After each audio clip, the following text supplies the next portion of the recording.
ਅਗਲਾ ਜਿਹੜਾ ਨਾਸਤਕ ਵੀਰਾਂ ਵੱਲੋਂ ਇਸ ਲਹਿਰ ਦੇ ਸੰਬੰਧ ਨੂੰ ਸਿੱਖਾਂ ਦੇ ਨਾਲੋਂ ਤੋੜਨ ਦੇ ਵਾਸਤੇ ਇੱਕ ਬਹੁਤ ਵੱਡਾ ਜਿਹੜਾ ਸੀਗਾ ਹਥਿਆਰ ਵਰਤਿਆ ਗਿਆ, ਉਹ ਹਥਿਆਰ ਸੀ ਕਿ ਜਿਹੜੇ ਕਾਮਾ ਗਾਟਾ ਮਾਰੂ ਨਾਲ ਸੰਬੰਧਿਤ ਸ਼ਹੀਦ ਨੇ ਇਹਨਾਂ ਨੂੰ ਅਕਾਲ ਤਖਤ ਸਾਹਿਬ ਤੋਂ ਤਨਖਾਹੀਏ ਕਰਾਰ ਦਿੱਤਾ ਗਿਆ।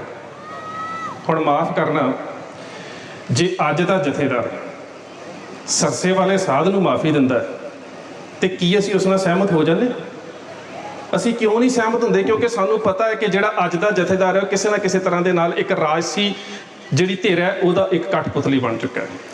ਉਸ ਸਮੇਂ ਇਹਨਾਂ ਦੇ ਖਿਲਾਫ ਇਹ ਗੱਲ ਕਰਨ ਵਾਲਾ ਕੌਣ ਸੀ? ਹੁਣ ਮੈਂ ਇੱਕ ਹੋਰ ਬੇਨਤੀ ਕਰ ਦੇਵਾਂ, ਗਿਆਨੀ ਪੂਰਨ ਸਿੰਘ ਨੇ ਨਾਨਕਸ਼ਾਹੀ ਕੈਲੰਡਰ ਦੇ ਸਮੇਂ ਬੀਬੀ ਜਗੀਰ ਕੌਰ ਤੇ ਬਾਕੀਆਂ ਦੇ ਖਿਲਾਫ ਪੰਥ ਚੋਂ ਛੇਕਣ ਦਾ ਹੁਕਮਨਾਮਾ ਜਾਰੀ ਕੀਤਾ ਸੀ। ਸਿੱਖਾਂ ਨੇ ਮੰਨਿਆ? ਸਿੱਖਾਂ ਨੇ ਇੱਕੋ ਸਵਾਲ ਪੈਦਾ ਕੀਤਾ ਸੀ, ਨਹੀਂ ਇਹ ਜਿਹੜਾ ਹੁਕਮਨਾਮਾ ਗੁੰਨੇ ਤੋਂ RSS ਦੇ ਦਫ਼ਤਰ ਤੋਂ ਜਾਰੀ ਹੋਇਆ, ਫੈਕਸ ਰਾਹੀਂ ਅੰਮ੍ਰਿਤਸਰ ਆਇਆ, ਅਸੀਂ ਇਸ ਨੂੰ ਪ੍ਰਵਾਨਗੀ ਨਹੀਂ ਦਿੰਦੇ। ਕਿਉਂ? ਕਿਉਂਕਿ ਇਹ ਖਾਲਸਾ ਪੰਥ ਦੀਆਂ ਪੰਜ ਪ੍ਰਧਾਨੀ ਰਵਾਇਤਾਂ ਦੇ ਵਿੱਚੋਂ ਨਿਕਲ ਕੇ ਹੁਕਮਨਾਮਾ ਨਹੀਂ ਆਇਆ। ਤੇ ਮਾਫ ਕਰਨਾ, ਇੱਕ ਛੋਟੀ ਜਿਹੀ 4 ਬੰਦਿਆਂ ਦੇ ਇਕੱਠ ਦੇ ਵਿੱਚ ਅਰੂੜ ਸਿੰਘ, ਜਿਸ ਨੇ ਜਨਰਲ ਡਾਇਰ ਨੂੰ ਸਰੋਪਾ ਦਿੱਤਾ ਸੀ, ਉਸਨੇ ਕਹਿ ਦਿੱਤਾ ਕਿ ਕਾਮਾ ਗਾਟਾ ਮਾਰੂ ਦੇ ਜਿਹੜੇ ਸ਼ਹੀਦ ਨੇ ਇਹਨਾਂ ਦਾ ਸਿੱਖ ਕੌਮ ਜਿਹੜਾ ਸਾਥ ਨਾ ਦੇਵੇ। ਤੇ ਕੀ ਅਸੀਂ ਉਸ ਨੂੰ ਕਹਿ ਦਈਏ ਕਿ ਅਕਾਲ ਤਖਤ ਸਾਹਿਬ ਦੇ ਜਥੇਦਾਰ ਦਾ ਹੁਕਮਨਾਮਾ ਜਿਹੜਾ ਕਿਸੇ ਵਿਧੀ ਵਿਧਾਨ ਦੇ ਵਿੱਚੋਂ ਨਹੀਂ ਆਇਆ? ਉੱਥੇ ਸ਼ਮੂਲੀਅਤ ਵਿਖਾਈ ਗਈ ਕਿ ਸੁੰਦਰ ਸਿੰਘ ਮਜੀਠੀਏ ਦਾ ਮੁੰਡਾ ਉੱਥੇ ਸੀ। ਅਗਲੇ ਦਿਨ ਉਸਨੇ ਆਪਣੀ ਅਖਬਾਰ ਵਿੱਚ ਖੰਡਨ ਕਰ ਦਿੱਤਾ ਕਿ ਮੈਂ ਕਿਤੇ ਅੰਮ੍ਰਿਤਸਰ ਦੇ ਵਿੱਚ ਹੈ ਹੀ ਨਹੀਂ ਸੀ, ਇਹਦਾ ਮਤਲਬ ਸਾਰਾ ਹੀ ਝੂਠ ਸੀ। ਜਿਸ ਦਾ ਹੋਰ ਅਗਲਾ ਪੱਖ ਵੇਖਣਾ ਹੋਵੇ, ਸਰਦਾਰ ਗੁਰਦਿੱਤ ਸਿੰਘ ਗੁਰੂ ਨਾਨਕ ਜਹਾਜ਼ ਵਾਲੇ ਰਿਹਾ ਹੋ ਕੇ ਬਾਹਰ ਆਏ, ਅੰਮ੍ਰਿਤਸਰ ਜਾਣਾ ਸੀ। ਸਾਰੇ ਅੰਮ੍ਰਿਤਸਰ ਜ਼ਿਲ੍ਹੇ ਦੇ ਲੋਕ ਸਵਾਗਤ ਕਰਨ ਦੇ ਵਾਸਤੇ ਅੰਮ੍ਰਿਤਸਰ ਪਹੁੰਚੇ ਸੀ। ਜਗ੍ਹਾ ਜਗ੍ਹਾ ਦੇ ਉੱਪਰ ਸਵਾਗਤੀ ਗੇਟ ਬਣਾਏ ਗਏ ਸੀ। ਜੇ ਕਿਤੇ ਸਿੱਖ ਕੌਮ ਨੇ ਉਸ ਹੁਕਮਨਾਮੇ ਦੇ ਉੱਪਰ ਅਮਲ ਕੀਤਾ ਹੁੰਦਾ ਤਾਂ ਉਹਨਾਂ ਦਾ ਸਵਾਗਤ ਕਰਨ ਦੇ ਵਾਸਤੇ ਇਕੱਠੇ ਕਿਉਂ ਹੁੰਦੇ? ਕਿਉਂ ਉਹਨਾਂ ਦੇ ਸਵਾਗਤੀ ਗੇਟ ਬਣਾਏ ਜਾਂਦੇ? ਕਿਉਂ ਉਹਨਾਂ ਦੇ ਉੱਪਰ ਫੁੱਲਾਂ ਦੀ ਵਰਖਾ ਕੀਤੀ ਜਾਂਦੀ? ਤੇ ਬ੍ਰਿਟਿਸ਼ ਗੌਰਮੈਂਟ ਨੂੰ ਸਰਦਾਰ ਗੁਰਦਿੱਤ ਸਿੰਘ ਨੂੰ ਕਿਉਂ ਗ੍ਰਿਫਤਾਰ ਕਰਨਾ ਪੈਂਦਾ? ਇੱਕੋ ਹੀ ਕਾਰਨ ਸੀ ਨਾ ਕਿ ਇਹਦੇ ਨਾਲ ਸਿੱਖਾਂ ਦੀ ਲੋਕ ਰਾਏ ਜੁੜ ਗਈ ਹੈ। ਤੇ ਮਾਫ ਕਰਨਾ, ਜਿਸ ਬੰਦੇ ਨੂੰ ਪੰਥ ਚੋਂ ਛੇਕਿਆ ਹੋਵੇ ਤਾਂ ਲੋਕ ਰਾਏ ਕਿੱਥੇ ਜੁੜਦੀ ਹੈ?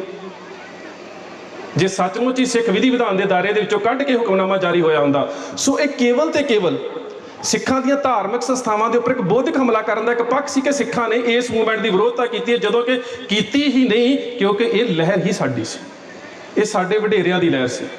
ਇਸ ਲਹਿਰ ਨੂੰ ਤੁਸੀਂ ਸਿੱਖਾਂ ਨੂੰ ਨਿਖੇੜ ਕੇ ਕਿਸੇ ਵੀ ਪੱਖ ਤੇ, ਮੈਂ ਕਹਿੰਦਾ ਕਿਸੇ ਮੰਚ ਤੇ ਡਿਬੇਟ ਕਰ ਲਓ, ਤੁਸੀਂ ਇਸ ਲਹਿਰ ਨੂੰ ਸਿੱਖਾਂ ਦੇ ਨਾਲੋਂ ਨਿਚੋੜ ਕੇ ਜਾਂ ਨਿਖਾੜ ਕੇ ਵੇਖ ਹੀ ਨਹੀਂ ਸਕਦੇ। ਇਸ ਨੂੰ ਵੱਖ ਕੀਤਾ ਹੀ ਨਹੀਂ ਜਾ ਸਕਦਾ। ਉਸ ਤੋਂ ਬਾਅਦ ਇਹ ਜਿਹੜੇ ਹਥਿਆਰ ਲੈ ਕੇ ਆਏ ਸਰਦਾਰ ਸੋਹਣ ਸਿੰਘ ਭਕਨਾ, ਹਾਂਗਕਾਂਗ ਤੋਂ ਡਾਕਟਰ ਮਥੁਰਾ ਸਿੰਘ ਨਾਲ ਮੁਲਾਕਾਤ ਹੋਈ। ਡਾਕਟਰ ਮਥੁਰਾ ਸਿੰਘ ਨੇ ਇੱਕ ਗੱਲ ਕਹੀ ਕਿ ਪੀਕਿੰਗ ਤੋਂ ਇੱਕ ਸਾਡੀ ਫੌਜ ਦੀ ਟੋਲੀ ਆ ਰਹੀ ਹੈ ਜਿਹਦਾ ਮੁਖੀ ਸਰਦਾਰ ਹੈ, ਇਹ ਹਥਿਆਰ ਅਸੀਂ ਉਸ ਨੂੰ ਦੇ ਦਈਏ, ਉਹ ਆਪੇ ਹਿੰਦੁਸਤਾਨ ਲੈ ਜਾਵੇਗਾ, ਕਿਉਂਕਿ ਉਹ ਸ਼ਿਪ ਦੇ ਰਾਹੀਂ ਹਾਂਗਕਾਂਗ ਤੋਂ ਹਿੰਦੁਸਤਾਨ ਜਾ ਰਿਹਾ। ਸਰਦਾਰ ਸੋਹਣ ਸਿੰਘ ਭਕਨਾ ਇੱਕ ਜਹਾਜ਼ ਦੇ ਵਿੱਚ ਨੇ ਤੇ ਹਥਿਆਰ ਤੇ ਇਹ ਜਿਹੜੀ ਫੌਜੀ ਟੋਲੀ ਜਿਨ੍ਹਾਂ ਦਾ ਅਫਸਰ ਸਰਦਾਰ ਹੈ ਇਹ ਦੂਜੇ ਜਹਾਜ਼ ਦੇ ਵਿੱਚ ਨੇ।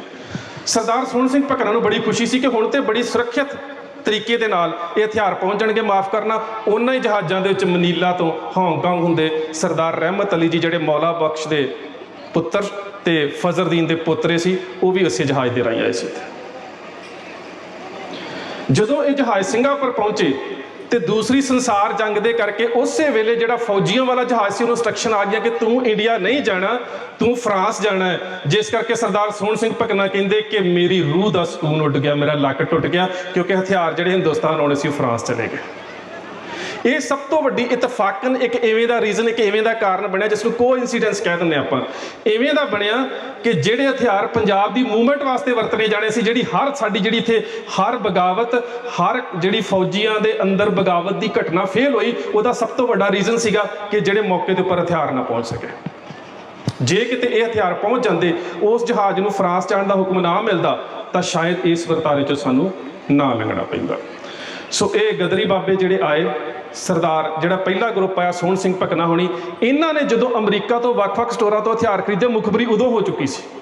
ਭਾਵੇਂ ਕਿ ਕਿਸੇ ਨਾ ਕਿਸੇ ਤਰੀਕੇ ਦੇ ਨਾਲ ਇਹ ਹਥਿਆਰ ਜਿਹੜੇ ਸੀਗੇ ਸਿੰਗਾਪੁਰ ਤੱਕ ਪਹੁੰਚੇ, ਉੱਥੋਂ ਵਾਪਸ ਫਰਾਂਸ ਚਲੇ ਗਏ, ਪਰ ਇਹਨਾਂ ਦੀ ਮੁਖਬਰੀ ਹੋ ਚੁੱਕੀ ਸੀ। ਇਸੇ ਕਰਕੇ ਹਿੰਦੁਸਤਾਨ ਆਉਂਦਾ ਇਹ ਬਹੁਤੇ ਜਿਹੜੇ ਮੁਖਬਰ ਸੀ ਗ੍ਰਿਫਤਾਰ ਕਰ ਲਏ ਗਏ। ਤੁਸੀਂ ਪਿਛਲੀ ਮੂਵਮੈਂਟ ਵੇਖੋ ਜਿਹੜੀ ਆਪਣੀ ਸਿੱਖ ਮੂਵਮੈਂਟ ਹੈ, 7 ਨੌਜਵਾਨ ਨੇ, ਸਰਦਾਰ ਤਲਵਿੰਦਰ ਸਿੰਘ ਪਰਮਾਰ ਤੋਂ ਲੈ ਕੇ ਹਰਜਿੰਦਰ ਸਿੰਘ ਪਾੜਾ ਤੱਕ, ਜਿਹੜੇ ਵਿਦੇਸ਼ਾਂ ਤੋਂ ਆਏ ਨੇ ਹਿੰਦੁਸਤਾਨ ਦੀ ਧਰਤੀ ਦੇ ਉੱਪਰ ਸੰਘਰਸ਼ ਨੂੰ ਲੜਨ ਦੇ ਵਾਸਤੇ। ਬਹੁਤ ਜਲਦੀ ਫੜੇ ਗਏ, ਕੋਈ ਵੱਡਾ ਐਕਸ਼ਨ ਨਹੀਂ ਕਰ ਸਕਦੇ। ਕਾਰਨ ਕੀ ਸੀ? ਇੱਥੋਂ ਦੇ ਲੋਕਾਂ ਨਾਲ ਜਾਣ ਪਛਾਣ ਨਹੀਂ ਸੀ। ਇੱਥੋਂ ਦੇ ਲੋਕਾਂ ਦੀਆਂ ਪ੍ਰਵਿਰਤੀਆਂ ਨੂੰ ਨਹੀਂ ਸੀ ਜਾਣਦੇ। ਭੂਗੋਲਿਕ ਪੱਧਰ ਦੇ ਉੱਪਰ ਜਾਣਕਾਰੀ ਬਹੁਤ ਘੱਟ ਸੀ ਕਿਉਂਕਿ ਜਨਮ ਉੱਥੋਂ ਦੇ ਸੀ। ਇਸੇ ਤਰ੍ਹਾਂ ਸਰਦਾਰ ਕਰਤਾਰ ਸਿੰਘ ਸਰਾਭਾ 9 ਸਾਲ ਦੀ ਉਮਰ ਦੇ ਵਿੱਚ ਉੜੀਸਾ ਚਲਾ ਗਿਆ। ਉਸ ਤੋਂ ਬਾਅਦ 16 ਸਾਲ ਦੀ ਉਮਰ ਦੇ ਵਿੱਚ ਉਹ ਅਮਰੀਕਾ ਚਲਾ ਗਿਆ। ਇੱਥੇ ਲਹਿਰ ਕਿਸ ਤਰ੍ਹਾਂ ਚੱਲ ਰਹੀ ਹੈ ਤੇ ਇੱਥੋਂ ਦੇ ਲੋਕਾਂ ਦੀਆਂ ਪ੍ਰਵਿਰਤੀਆਂ ਤੇ ਭੂਗੋਲਿਕ ਸਥਿਤੀਆਂ ਕਿਵੇਂ ਦੀਆਂ ਨੇ, ਇੱਕ ਬਹੁਤ ਵੱਡਾ ਕਾਰਨ ਸੀ ਕਿ ਇੱਥੇ ਸਫਲਤਾ ਬਹੁਤ ਘੱਟ ਮਿਲੀ। ਦੂਸਰੀ ਗੱਲ, ਜਦੋਂ ਇਹ ਮੂਵਮੈਂਟ ਦੇ ਇਹ ਜਿਹੜੇ ਵੱਡੇ ਆਗੂ ਸੀ ਇੱਥੇ ਫੜੇ ਜਾਂਦੇ ਨੇ, ਸਰਦਾਰ ਕਰਤਾਰ ਸਿੰਘ ਸਰਾਭਾ ਦਿਲ ਨਹੀਂ ਛੱਡਦਾ ਉਸ ਵੇਲੇ। ਉਹਦਾ ਨਿਸ਼ਾਨਾ ਹੁੰਦਾ ਹੈ ਕਿ ਮੈਂ ਕਿਸੇ ਨਾ ਕਿਸੇ ਤਰ੍ਹਾਂ ਆਪਣੇ ਮਕਸਦ ਦੇ ਵਿੱਚ ਕਾਮਯਾਬ ਹੋਣਾ। ਔਰ ਉਹਦਾ ਸਭ ਤੋਂ ਵੱਧ ਇੱਥੇ ਸਾਥ ਕਿਹਨੇ ਦਿੱਤਾ? ਅਖੰਡ ਕੀਰਤਨੀ ਜਥੇ ਦੇ ਭਾਈ ਰਣਧੀਰ ਸਿੰਘ ਹੋਣਾ ਨੇ। ਮੈਂ ਇਸ ਦਾ ਜ਼ਿਕਰ 2004 ਦੇ ਵਿੱਚ ਆਪਣੀ ਕਿਤਾਬ 'ਚ ਕੀਤਾ ਸੀ। ਅੱਜ ਮੈਨੂੰ ਲੱਗਦਾ ਹੈ ਕਿ ਡਿਬੇਟ ਐਡੇ ਵੱਡੇ ਪੱਧਰ ਤੇ ਸ਼ੁਰੂ ਹੋਈ ਹੈ। ਮੈਂ ਰਾਹੀ ਸਾਹਿਬ ਨੂੰ ਮੁਬਾਰਕਬਾਦ ਦਿੰਦਾ ਕਿ ਇਹਨਾਂ ਨੇ ਇੱਕ ਬਹੁਤ ਵੱਡਾ ਸਟੈਪ ਲਿਆ ਇਸ ਮੁੱਦੇ ਦੇ ਉੱਪਰ।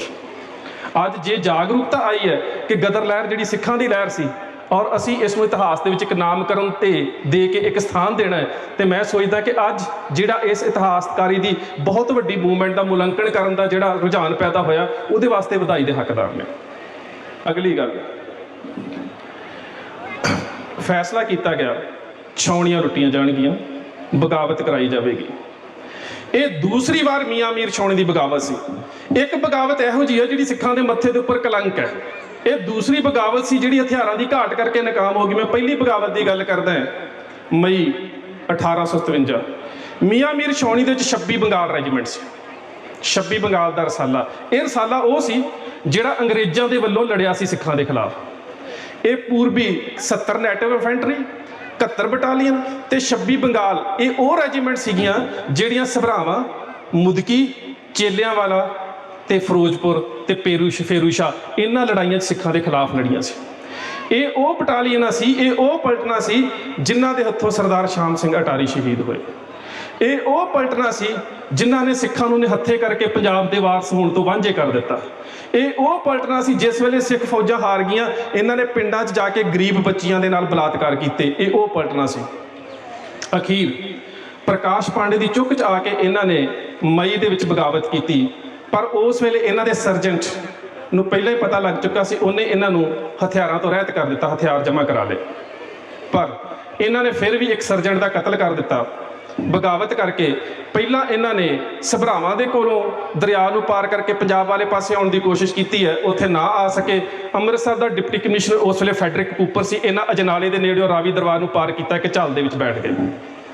ਔਰ ਤੁਸੀਂ ਹੈਰਾਨ ਹੋਵੋਗੇ 50 ਸਿਪਾਹੀਆਂ ਦੇ ਨਾਲ ਇਹਨਾਂ ਨੂੰ ਫੈਡਰਿਕ ਕੂਪਰ ਨੇ ਘੋੜੇ ਤੇ ਆ ਕੇ ਘੇਰਾ ਪਾਇਆ। ਇਹ 400 ਬੰਦਾ ਸੀ, 50 ਸਿਪਾਹੀਆਂ ਦੇ ਅੱਗੇ ਲੜ ਨਹੀਂ ਸਕਿਆ। 66 ਬੰਦਿਆਂ ਨੇ ਦਰਿਆ 'ਚ ਛਾਲਾਂ ਮਾਰ ਦਿੱਤੀਆਂ, ਬਾਕੀ ਗ੍ਰਿਫਤਾਰ ਕੀਤੇ ਗਏ। ਕੁਝ ਅਜਨਾਲੇ ਜੇਲ੍ਹ ਦੇ ਵਿੱਚ ਰੱਖੇ ਗਏ, ਕੁਝ ਅਜਨਾਲੇ ਦੇ ਬੁਰਜ ਦੇ ਵਿੱਚ ਰੱਖੇ ਗਏ। ਬਕਰੀਦ ਵਾਲੇ ਦਿਨ ਇਹਨਾਂ ਨੂੰ ਗੋਲੀਆਂ ਮਾਰ ਕੇ ਕਤਲ ਕਰ ਦਿੱਤਾ ਗਿਆ। ਸਿੱਖ ਇਹਨਾਂ ਦੇ ਉੱਪਰ ਇੰਨੇ ਨਾਰਾਜ਼ ਸੀ ਪੰਜਾਬ ਦੇ ਪਿੰਡੂ, ਉਹਨਾਂ ਨੇ ਇਹਨਾਂ ਦੀਆਂ ਧਾਰਮਿਕ ਰਸਮਾਂ ਤੇ ਸੰਸਕਾਰ ਵੀ ਨਾ ਕੀਤਾ। ਇੱਕ ਟੋਏ ਦੇ ਵਿੱਚ ਲਾਸ਼ਾਂ ਰੱਖ ਕੇ ਅੰਗਰੇਜ਼ਾਂ ਦੇ ਵੱਲੋਂ ਵਗਾਰ ਦੇ ਉੱਪਰ ਬੰਦੇ ਲਿਆ ਕੇ ਮਿੱਟੀ ਪਾ ਦਿੱਤੀ ਗਈ। ਮਾਫ ਕਰਨਾ ਸਿੱਖਾਂ ਦੀ ਟ੍ਰੈਜਡੀ। ਅੱਜ ਉਸ ਥਾਂ ਦੇ ਉੱਪਰ ਗੁਰਦੁਆਰਾ ਬਣਾ ਦਿੱਤਾ, ਗੁਰਦੁਆਰਾ ਕਾਲਿਆਂ ਵਾਲਾ ਖੂਹ। ਜਿਹੜੇ ਤਮਾਕੂਨੋਸ਼ ਸੀ, ਜਿਨ੍ਹਾਂ ਨੇ ਸਿੱਖਾਂ ਦੀਆਂ ਬੱਚੀਆਂ ਨਾਲ ਬਲਾਤਕਾਰ ਕੀਤੇ, ਜਿਨ੍ਹਾਂ ਨੇ ਸ਼ਾਮ ਸਿੰਘ ਅਟਾਰੀ ਵਰਗੇ ਸਰਦਾਰਾਂ ਦੇ ਖੂਨ ਦੇ ਵਿੱਚ ਆਪਣੇ ਹੱਥ ਰੰਗੇ ਹੋਏ ਸੀਗੇ, ਸਾਡੀ ਤਰਾਸਦੀ ਉਸ ਥਾਂ ਤੇ ਗੁਰਦੁਆਰਾ ਬਣਾ ਦਿੱਤਾ। ਅਜਨਾਲੇ ਜਾ ਕੇ ਵੇਖ ਲਓ, ਇਹ ਸਾਡੀ ਟ੍ਰੈਜਡੀ ਹੈ। ਅਸੀਂ ਕਦੋਂ ਕਰਾਂਗੇ ਇਸ ਇਤਿਹਾਸ ਦਾ ਮੁਲਾਂਕਣ? ਖੈਰ, ਉਸ ਬਗਾਵਤ ਤੋਂ ਬਾਅਦ ਇਹ ਦੂਸਰੀ ਬਗਾਵਤ ਸੀ ਮੀਆਂ ਮੀਰ ਛਾਉਣੀ ਲਾਹੌਰ ਦੇ ਵਿੱਚ, ਜਿਸ ਦੀ ਤਿਆਰੀ ਸਰਦਾਰ ਕਰਤਾਰ ਸਿੰਘ ਸਰਾਭਾ ਨੇ ਕੀਤੀ। ਪਰ ਅਖੀਰ ਮੌਕੇ ਤੇ ਆ ਕੇ ਵੀਰ ਜੀ ਨੇ ਜਿਸ ਤਰ੍ਹਾਂ ਦੱਸਿਆ ਕਿ ਇਹ ਜਿਹੜੀਆਂ ਮੀਟਿੰਗਾਂ ਸੀਗੀਆਂ ਇਹ ਵੀ ਫਿਰੋਜ਼ਪੁਰ ਸ਼ਹਿਰ ਦੇ ਬਾਹਰ ਹੋਈਆਂ। ਇਹਨਾਂ ਮੀਟਿੰਗਾਂ ਦੇ ਵਿੱਚ, ਔਰ ਇਹ ਮੀਟਿੰਗਾਂ ਵੀ ਗੁਰਦੁਆਰਾ ਝਾੜ ਸਾਹਿਬ, ਇਸ ਤੋਂ ਜਿਹੜੀ ਸਭ ਤੋਂ ਪਹਿਲੀ ਵੱਡੀ ਮੀਟਿੰਗ ਹੋਈ ਗੁਰਦੁਆਰਾ ਨਨਕਾਣਾ ਸਾਹਿਬ। ਸੋ ਜੇ ਕਿਤੇ ਇਸ ਲਹਿਰ ਦਾ ਸੰਬੰਧ ਸਿੱਖਾਂ ਦੇ ਨਾਲ ਨਹੀਂ ਸੀ ਤੇ ਗੁਰਦੁਆਰਿਆਂ ਦੇ ਅੰਦਰ ਮੀਟਿੰਗਾਂ ਕਰਨ ਦੇ ਸਥਾਨ ਕਿਉਂ ਚੁਣੇ ਜਾ ਰਹੇ? ਭਾਈ ਰਣਧੀਰ ਸਿੰਘ, ਪੜ੍ਹ ਕੇ ਵੇਖਿਓ, ਜਿੰਨੀਆਂ ਵੀ ਉਸ ਸਮੇਂ ਬਗਾਵਤਾਂ ਹੁੰਦੀਆਂ ਨੇ, ਜਿੱਥੇ ਜਿੱਥੇ ਹਥਿਆਰ ਪਹੁੰਚਾਉਣ ਦੀ ਲੋੜ ਹੈ, ਆਪਣੇ ਕੀਰਤਨੀ ਜਥੇ ਦੇ ਵਿੱਚ ਆਪਣੇ ਹਾਰਮੋਨੀਅਮ ਵਾਜਿਆਂ ਦੇ ਵਿੱਚ ਹਥਿਆਰ ਰੱਖ ਕੇ ਤੇ ਗ੍ਰਨੇਡ ਲੈ ਕੇ ਇੱਕ ਜਥੇ ਤੋਂ ਦੂਜੇ ਜਥੇ ਤੱਕ ਪਹੁੰਚਾਉਂਦੇ ਨੇ। ਭਾਈ ਰਣਧੀਰ ਸਿੰਘ ਵਰਗੀ ਨਾਮ ਵਿੱਚ ਰੰਗੀ ਰੂਹ, ਜੇ ਕਿਤੇ ਇਹ ਨਾਸਤਕ ਲਹਿਰ ਹੁੰਦੀ, ਜਿਹੜੇ ਸਾਰੀ ਉਮਰ ਨਾਸਤਕਵਾਦ ਦੇ ਖਿਲਾਫ ਲਿਖਦੇ ਰਹੇ ਨੇ, ਕਦੀ ਵੀ ਇਸ ਲਹਿਰ ਦੇ ਨਾਲ ਨਾ ਜੁੜਦੇ, ਕਦੀ ਵੀ ਨਾ ਜੁੜਦੇ। ਕੀਰਤਨ ਕਰਨਾ, ਆਪਣੇ ਵਾਜੇ ਦੇ ਉੱਤੇ ਹਥਿਆਰ ਪਹੁੰਚਾਉਣੇ, ਸੁਨੇਹੇ ਪਹੁੰਚਾਉਣੇ। ਔਰ ਜੇ ਦੂਸਰੇ ਰੂਪ ਦੇ ਵਿੱਚ ਬੱਬਰ ਅਕਾਲੀ ਲਹਿਰ ਜਨਮ ਲੈਂਦੀ ਹੈ 1920 ਤੋਂ ਬਾਅਦ, ਤੇ ਉਹਦੇ ਵਿੱਚ ਵੀ ਸਰਦਾਰ ਕਿਸ਼ਨ ਸਿੰਘੜ ਗੱਜ ਨੂੰ ਇਸ ਮੂਵਮੈਂਟ ਦੇ ਵਿੱਚ ਲੈ ਕੇ ਆਉਣ ਵਾਲੇ ਸਰਦਾਰ ਰਣਧੀਰ ਸਿੰਘ ਸੀ, ਅਖੰਡ ਕੀਰਤਨੀ ਜਥੇ ਵਾਲੇ। ਸੋ ਇਸ ਲਹਿਰ ਨੂੰ ਤੁਸੀਂ ਸਿੱਖ ਧਰਮ ਦੇ ਨਾਲੋਂ ਕਦੀ ਵੀ ਨਿਖਾੜ ਕੇ ਜਾਂ ਵੱਖਰਾ ਕਰਕੇ ਨਹੀਂ ਵੇਖ ਸਕਦੇ। दूसरी मुलाकात तो बाद पता लगा कि मियाँ मीर छाउणी वाली बगावत नहीं हो सकेगी। जिस उस वेले पठान ने बगावत करन दा मुੱਢ ਬੰਨਿਆ ਸੀ ਉਹ ਪਲਟਨ ਬਦਲ ਗਈ। ਉਸ ਤੋਂ ਬਾਅਦ ਜਿਸ ਰਸਾਲੇ ਨੇ ਦਰਵਾਜ਼ਾ ਖੋਲ੍ਹਣਾ ਸੀ ਉਹਦੀ ਜਿਹੜੀ ਸੀ ਬਦਲੀ ਹੋ ਗਈ। ਇਹ ਛੋਟੇ ਛੋਟੇ ਕਾਰਨ ਬਣੇ, ਪਰ ਇਹਨਾਂ ਕਾਰਨਾਂ ਵਿੱਚ ਸਭ ਤੋਂ ਵੱਡਾ ਕਾਰਨ ਸੀ ਕਿ ਹਥਿਆਰ ਨਹੀਂ ਸੀ ਹੈਗੇ। ਹਥਿਆਰਾਂ ਦੀ ਬਹੁਤ ਵੱਡੀ ਘਾਟ ਸੀ। ਉਹ ਉਸ ਨੂੰ ਕਹਿੰਦੇ ਕਿ ਇਤਫਾਕੀਆ ਕੋਈ ਐਵੇਂ ਦੀ ਘਟਨਾ ਵਾਪਰ ਜਾਣੀ ਕਿ ਹਥਿਆਰ ਜਿਹੜੇ ਸੀ ਇਸ ਮੂਵਮੈਂਟ ਤੱਕ ਨਾ ਆ ਸਕੇ। ਸੋ ਪਹਿਲੀ ਆਸ ਇਹੀ ਕੀਤੀ ਜਾਂਦੀ ਸੀ ਕਿ ਛੋਟੇ ਥਾਣੇ ਲੁੱਟ ਕੇ ਹਥਿਆਰ ਇਕੱਠੇ ਕੀਤੇ ਜਾਣ। ਬੰਗਾਲ ਦੇ ਅੰਦੋਲਨਕਾਰੀਆਂ ਨਾਲ ਸੰਬੰਧ ਸਥਾਪਿਤ ਕੀਤੇ ਗਏ। ਜਦੋਂ ਰਾਸ ਬਿਹਾਰੀ ਬੋਸ ਤੇ ਸਨਿਆਲ ਵਰਗੇ ਇੱਥੇ ਆਏ ਤੇ ਉਹਨਾਂ ਨੂੰ ਲੱਗਦਾ ਸੀ ਕਿ ਪੰਜਾਬ ਦੀ ਜਿਹੜੀ ਮੂਵਮੈਂਟ ਹੈ ਨਾ, ਇਹ ਤੇ ਖਿੰਡਰੀ ਪੁੰਡਰੀ ਮੂਵਮੈਂਟ ਹੈ, ਅਸੀਂ ਤੇ ਬੜੇ ਆਰਗੇਨਾਈਜ਼ ਤਰੀਕੇ ਨਾਲ ਲੜ ਰਹੇ ਹਾਂ। ਪਰ ਜਦੋਂ ਸਰਦਾਰ ਕਰਤਾਰ ਸਿੰਘ ਸਰਾਭਾ ਨੇ ਮੰਗ ਕੀਤੀ ਨਾ ਕਿ ਹਥਿਆਰ ਦਿਓ, ਅਸੀਂ ਬਗਾਵਤ ਕਰਨੀ, ਤੁਹਾਡੇ ਕੋਲ ਹਥਿਆਰ ਹੋਣਗੇ, ਰਾਸ ਬਿਹਾਰੀ ਬੋਸ ਖੁਦ ਲਿਖਦਾ, ਕਹਿੰਦਾ ਮੈਨੂੰ ਤੇ ਉਦੋਂ ਪਤਾ ਲੱਗਾ ਬੰਗਾਲੀਆਂ ਦੇ ਕੋਲ ਵੀ ਚੱਜ ਦੇ ਹਥਿਆਰ ਨਹੀਂ ਸੀ ਹੈਗੇ। ਪਰ ਉਹਨਾਂ ਨੇ ਜਵਾਬ ਕੀ ਦਿੱਤਾ? ਤੁਸੀਂ ਬਲਵਾ ਕਰੋ, ਬੰਗਾਲੀ ਸ਼ਬਦ, ਤੁਸੀਂ ਬਲਵਾ ਕਰੋ, ਅਸੀਂ ਸਾਥ ਦੇਵਾਂਗੇ। ਤੁਸੀਂ ਬਗਾਵਤ ਕਰੋ, ਅਸੀਂ ਸਾਥ ਦੇਵਾਂਗੇ। ਮਾਫ ਕਰਨਾ, ਹਥਿਆਰਾਂ ਤੋਂ ਬਿਨਾਂ ਬਗਾਵਤ ਹੋ ਕਿਸ ਤਰ੍ਹਾਂ ਸਕਦੀ ਹੈ? ਗੱਲ ਤੇ ਸੀ ਕਿ ਅਸੀਂ ਹਥਿਆਰ ਦਿੰਦੇ ਹਾਂ, ਤੁਸੀਂ ਬਗਾਵਤ ਕਰੋ। ਜਵਾਬ ਮਿਲਿਆ ਤੁਸੀਂ ਬਗਾਵਤ ਕਰੋ, ਅਸੀਂ ਹਥਿਆਰ ਦੇਵਾਂਗੇ। ਪੜ੍ਹ ਕੇ ਵੇਖੋ ਸਰਦਾਰ ਕਰਤਾਰ ਸਿੰਘ ਸਰਾਭਾ ਦਾ ਜੀਵਨ, ਬੜੇ ਸਪਸ਼ਟ ਨੇ ਇਹ ਸ਼ਬਦ, ਤੁਸੀਂ ਬਲਵਾ ਕਰੋ, ਅਸੀਂ ਬਗਾਵਤ ਕਰਾਂਗੇ। ਫਿਰ ਉਹਨਾਂ ਨੇ ਦੂਜਾ ਸੁਝਾਅ ਦਿੱਤਾ। ਕਈ ਵਾਰੀ ਮੂਵਮੈਂਟ ਦੇ ਵਿੱਚ ਇਵੇਂ ਦੀਆਂ ਘਟਨਾਵਾਂ ਵਾਪਰਦੀਆਂ ਨੇ। ਉਹਨਾਂ ਨੇ ਕਿਹਾ ਕਿ ਤੁਸੀਂ ਬੈਂਕਾਂ ਦੇ ਲੁੱਟਣ ਦੇ ਨਾਲੋਂ ਪਿੰਡਾਂ ਦੇ ਲੋਕਾਂ ਨੂੰ ਲੁੱਟਣਾ ਸ਼ੁਰੂ ਕਰੋ। ਉਹਦਾ ਸਭ ਤੋਂ ਵੱਡਾ ਨੁਕਸਾਨ ਇਹ ਹੋਇਆ, ਭਾਵੇਂ ਕਿ ਕਿਸੇ ਸਮੇਂ ਸਨਿਆਲ ਨੇ ਇਹ ਗੱਲ ਕਹੀ ਸੀ ਕਿ ਮੈਂ ਹੈਰਾਨ ਰਹਿ ਗਿਆ ਕਿ ਜਦੋਂ ਗਦਰ ਲਹਿਰ ਦੇ ਇਹ ਯੋਧੇ ਗੁਰਦੁਆਰਿਆਂ 'ਚ ਜਾ ਕੇ ਲੋਕਾਂ ਦੇ ਕੋਲੋਂ ਸਹਿਯੋਗ ਦੀ ਮੰਗ ਕਰਦੇ ਨੇ ਤੇ ਲੋਕੀ ਆਪਣਾ ਗਹਿਣਾ ਗੱਟਾ ਲਾ ਕੇ ਵੀ ਇਹਨਾਂ ਦੇ ਅੱਗੇ ਰੱਖ ਲੈਂਦੇ ਨੇ, ਗੁਰਦੁਆਰਿਆਂ ਦੇ ਵਿੱਚੋਂ ਸਹਿਯੋਗ ਕਿਉਂ ਮੰਗਿਆ ਜਾਂਦਾ ਸੀ? ਜੇ ਇਸ ਲਹਿਰ ਦਾ ਸੰਬੰਧ ਧਾਰਮਿਕ ਨਹੀਂ ਸੀ, ਗੁਰਦੁਆਰਿਆਂ 'ਚੋਂ ਸੰਬੰਧ ਕਿਉਂ ਮੰਗਿਆ ਜਾਂਦਾ ਸੀ? ਸਿੱਖ ਜਿਹੜੇ ਸੀ ਇਸ ਲਹਿਰ ਨੂੰ ਕਿਉਂ ਸਪੋਰਟ ਕਰਦੇ ਸੀ? ਕਿਉਂ ਸਿੱਖ ਬੀਬੀਆਂ ਆਪਣੇ ਗਹਿਣੇ ਗੱਟੇ ਲਾ ਕੇ ਵੀ ਇਸ ਲਹਿਰ ਨੂੰ ਸਮਰਪਿਤ ਕਰ ਦਿੰਦੀਆਂ ਸੀ? ਇਸੇ ਕਰਕੇ ਕਿਉਂਕਿ ਗੁਰਦੁਆਰਿਆਂ ਦੇ ਵਿੱਚ ਆਉਣ ਵਾਲੇ ਗ੍ਰੰਥੀ ਵੀਰ ਤੇ ਇਸ ਲਹਿਰ ਦੇ ਨਾਲ ਜੁੜੇ ਹੋਏ ਯੋਧੇ, ਜਿਹਨੂੰ ਅਸੀਂ ਬਾਬੇ ਕਹਿੰਦੇ, ਬਾਬੇ ਸ਼ਬਦ ਕਿੱਥੋਂ ਹੈ? ਬੇਸ਼ੱਕ ਫਾਰਸੀ ਦਾ ਸ਼ਬਦ ਹੈ ਉੱਚਾ ਵੱਡਾ, ਪਰ ਬਾਬੇ ਸ਼ਬਦ ਅਸੀਂ ਪੰਜਾਬੀ ਭਾਸ਼ਾ ਧਾਰਮਿਕ ਵਿਅਕਤੀ ਲਈ ਵਰਤਦੇ ਹਾਂ, ਜਿਸ ਦਾ ਧਾਰਮਿਕ ਜੀਵਨ ਵੀ ਹੋਵੇ। ਅਕਸਰ ਅਸੀਂ ਇਹੀ ਸ਼ਬਦ ਵਰਤਦੇ ਹਾਂ। ਅਸੀਂ ਹਮੇਸ਼ਾ ਕਹਿੰਦੇ ਗਦਰੀ ਬਾਬੇ। ਕਾਹਦੇ ਕਰਕੇ? ਸਿੱਖ ਧਰਮ ਦੇ ਨਾਲ, ਸਿੱਖ ਸਾਇਕੀ ਦੇ ਨਾਲ, ਸਿੱਖ ਫਲਸਫੇ ਦੇ ਨਾਲ, ਸਿੱਖ ਵਿਚਾਰਧਾਰਾ 'ਚ ਜੁੜੇ ਹੋਏ ਸੀ। ਸੋ ਉਸ ਵੇਲੇ ਇਹਨਾਂ ਨੇ ਬੰਗਾਲੀਆਂ ਨੇ ਸਲਾਹ ਦਿੱਤੀ ਤੁਸੀਂ ਲੋਕਾਂ ਨੂੰ ਲੁੱਟਣਾ ਸ਼ੁਰੂ ਕਰੋ। ਇੱਕ ਡਾਕਾ ਸਾਹਨੇਵਾਲ ਸੀ, ਇੱਕ ਲੁਧਿਆਣੇ ਦੇ ਕੋਲ ਸੀ, ਤੀਸਰਾ ਜਿਹੜਾ ਡਾਕਾ ਸੀ ਅੰਮ੍ਰਿਤਸਰ ਜ਼ਿਲ੍ਹੇ 'ਚ ਪਿੰਡ ਚੱਬੇ ਸੀ। ਚੱਬੇ ਦੇ ਡਾਕੇ ਦੇ ਦੌਰਾਨ ਜਿਸ ਲੋਹਾਰ ਨੇ ਜਿੰਦਰਾ ਤੋੜਿਆ ਉਹ ਫੜਿਆ ਗਿਆ। ਉਸ ਨੇ ਉਸ ਤੋਂ ਬਾਅਦ ਇਹ ਸਾਰਾ ਦੱਸ ਦਿੱਤਾ ਕਿ ਇਹ ਜਿਹੜੀ ਸਾਰੀ ਗਦਰ ਲਹਿਰ ਆ ਇਹ ਵਿਦੇਸ਼ਾਂ ਤੋਂ ਆਏ ਸਿੱਖ ਚਲਾ ਰਹੇ ਨੇ। ਉੱਥੋਂ ਫਿਰ ਇਹਨਾਂ ਦੇ ਅੰਦਰ ਮੁਖਬਰੀ ਦੀ ਸ਼ੁਰੂਆਤ ਹੋ ਗਈ। ਸੋ ਇਹ ਜਿਹੜੀ 3 ਡਾਕਿਆਂ ਦੇ ਵਿੱਚ, ਭਾਵੇਂ ਮੈਂ ਕਹਿੰਦਾ ਕਿ ਉਸ ਸਮੇਂ ਦੀ ਲੋੜ ਸੀ, ਜਦੋਂ ਅੱਜ ਅਸੀਂ ਲਹਿਰਾਂ ਦਾ ਮੁਲਾਂਕਣ ਕਰਦੇ ਇੰਝ ਲੱਗਦਾ ਬੜੀ ਵੱਡੀ ਗਲਤੀ ਕੀਤੀ, ਪਰ ਉਸ ਸਮੇਂ ਕੀ ਲੋੜਾਂ ਸੀ? ਕਿਉਂ ਇਹ ਕੁਝ ਕਰਨਾ ਪਿਆ? ਇਹ ਸਾਡੇ ਸਾਹਮਣੇ ਇੱਕ ਸਵਾਲ ਹੈ। ਜਿਸ ਤਰ੍ਹਾਂ ਐਸ ਸਾਕੇ ਦੀ ਤੁਸੀਂ ਗੱਲ ਕਰੋਗੇ, ਜਿੱਥੇ ਸਰਦਾਰ ਰਹਿਮਤ ਹੁਣੀ ਗ੍ਰਿਫਤਾਰ ਹੁੰਦੇ ਨੇ, ਰਹਿਮਤ ਅਲੀ ਹੁਣੀ, ਤਾਂ ਉੱਥੇ ਵੀ ਇੱਕ ਸਵਾਲ ਉੱਠਦਾ ਕਿ ਇਹਨਾਂ ਨੂੰ ਝੱਲ 'ਚ ਨਹੀਂ ਸੀ ਜਾਣਾ ਚਾਹੀਦਾ। ਪਰ ਲੋੜਾਂ ਕੀ ਨੇ? ਉਸ ਵੇਲੇ ਮੌਕੇ ਤੇ ਕਿਵੇਂ ਦੀ ਤੁਹਾਨੂੰ ਸਟ੍ਰੈਟਜੀ ਅਡਾਪਟ ਕਰਨੀ ਪੈਂਦੀ ਹੈ। ਬਾਅਦ ਦੇ ਵਿੱਚ ਕਹਿਣਾ ਬੜਾ ਸੌਖਾ ਹੁੰਦਾ ਕਿ ਇੰਜ ਨਹੀਂ ਸੀ ਕਰਨਾ ਚਾਹੀਦਾ, ਪਰ ਜਦੋਂ ਆਸੇ-ਪਾਸੇ ਤੋਂ ਗੋਲੀਆਂ ਚੱਲ ਰਹੀਆਂ ਹੁੰਦੀਆਂ, ਜਦੋਂ ਤੁਸੀਂ ਦੁਸ਼ਮਣ ਦੇ ਵਿੱਚ ਘਿਰੇ ਹੋਏ ਹੁੰਦੇ ਹੋ, ਉਦੋਂ ਮਾਨਸਿਕਤਾ ਦੇ ਵਿੱਚ ਜਿਹੜਾ ਫੈਸਲਾ ਲਿਆ ਜਾਂਦਾ ਉਹਦੇ ਵਿੱਚ ਕੇਵਲ ਤੇ ਕੇਵਲ ਇੰਨਾ ਹੁੰਦਾ ਕਿ ਛੇਤੀ, ਸਪਸ਼ਟ, ਸੇਫ ਜਗ੍ਹਾ ਔਰ ਕਿਸ ਜਗ੍ਹਾ ਤੋਂ ਮੁਕਾਬਲਾ ਕੀਤਾ ਜਾ ਸਕਦਾ। ਉਦੋਂ 4 ਗੱਲਾਂ ਬੰਦੇ ਦੇ ਦਿਮਾਗ 'ਚ ਹੁੰਦੀਆਂ।